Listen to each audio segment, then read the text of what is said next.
Hello friends, నేను మీ Bombay వార్తక్కను. Lunch బాక్స్ల కోసం ఆలోచిస్తున్నారా? అయితే సింపుల్గా పుదీనా రైస్ ఎలా తయారు చేసుకుందామో చూద్దాం రండి. అన్నం, పప్పు, సాంబార్లు, కూరలు బోర్ అనిపించినప్పుడు సింపుల్గా ఇలా పుదీనా రైస్ చేసుకోండి. పుదీనా రైస్ ఎలా తయారు చేసుకుందామో చూద్దాం రండి. బియ్యం ఒక గ్లాస్ తీసుకొని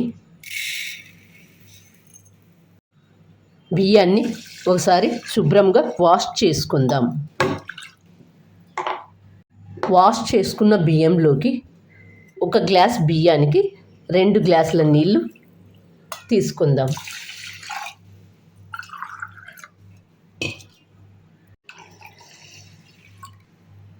అన్నం పొడి పొడిగా రావడం కోసం 1/2 టేబుల్ స్పూన్ ఆయిల్ వేసుకుందాం.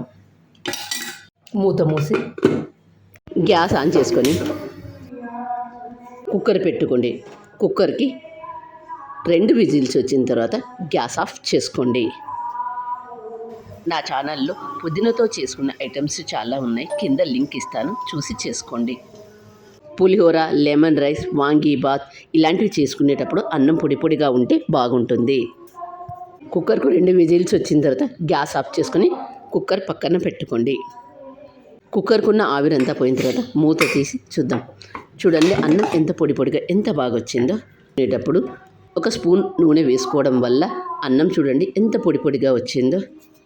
పుదీనా రైస్లు, కొబ్బరి అన్నం ఇలాంటివి చేసుకునేటప్పుడు అన్నం పొడి పొడిగా ఉంటే బాగుంటుంది. తీసుకొని అందులో శుభ్రంగా వాష్ చేసుకున్న ఒక పుదీనా కట్ట, 1/2 కట్ట కొత్తిమీర వేసుకోండి. మూత మూసుకొని మెత్తగా మిక్సీ చేసుకోండి. గ్యాస్ ఆన్ చేసుకొని ఒక బాండీ పెట్టుకొని అందులో 3 టేబుల్ స్పూన్ల ఆయిల్ వేసుకొని ఆయిల్ వేడైన తర్వాత తాలింపు గింజలు వేసుకొని తాలింపు గింజల్లో శనగపప్పు, మినప్పప్పు కొద్దిగా ఎక్కువగా వేసుకోండి. తినేటప్పుడు పంటి కింద తగులుతూ ఉంటే బాగుంటుంది. పొడువుగా కట్ చేసుకునే ఉల్లిగడ్డ కొద్దిగా వేగిన తర్వాత అందులో పొడువుగా కట్ చేసుకున్న పచ్చిమిర్చి ముక్కలు, ఉల్లిగడ్డ, పచ్చిమిర్చి కొద్దిగా వేగిన తర్వాత ఇప్పుడు ఇందులో ముందుగా మనం మిక్సీ చేసుకున్న పుదీనా, కొత్తిమీరను వేసుకోండి. కరివేపాకు 1 నిమిషం పాటు వేయించుకోండి. ఇలా వేయించుకున్న తర్వాత ముందుగా మనం మిక్సీ చేసుకున్న కొత్తిమీర, పుదీనాను కూడా వేసుకోండి.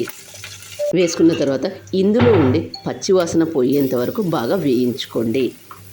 రుచికి తగినంత ఉప్పు వేసుకొని పచ్చివాసన పోయేంత వరకు వేయించుకోండి. లేదంటే కనుక అన్నం తినబుద్ధి కాదు, పచ్చి పచ్చిగా ఉంటుంది. పసుపు అంతా ఒకసారి బాగా కలుపుకొని నా ఛానల్లో పుదీనాతో చేసుకునే బొరుగులు కూడా ఉన్నాయి, కింద లింక్ ఇస్తాను, చూసి చేసుకోండి. ఎప్పుడు కారం బొరుగులు కాకుండా ఇలా పుదీనాతో చేసుకునే బొరుగులు చేసుకోండి, ఎంతో బాగుంటాయి. నా ఛానల్లో ఉన్నాయి, కింద లింక్ ఇస్తాను, చూసి చేసుకోండి. ఇలా బాగా వేయించుకున్న తర్వాత ఇప్పుడు ఇందులో ముందుగా మనం ఉడికించి పక్కన పెట్టుకున్న అన్నాన్ని వేసుకోండి. అన్నం వేసిన తర్వాత ఒకసారి అంతా బాగా కలుపుకోండి. అంతా బాగా కలిసేటట్టు కలుపుకోండి. ఇలా 2 నిమిషాల పాటు బాగా చేసుకున్న తర్వాత గ్యాస్ ఆఫ్ చేసుకోండి.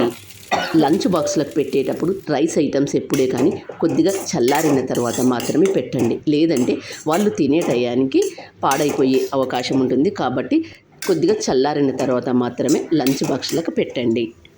పుదీనాతో పచ్చడి ఇవే కాకుండా ఇలా పుదీనాతో సింపుల్గా ఇలా రైస్ చేసుకోండి.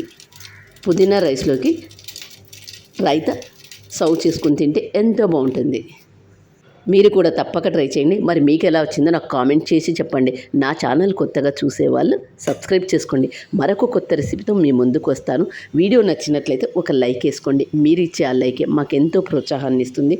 Thank you for watching.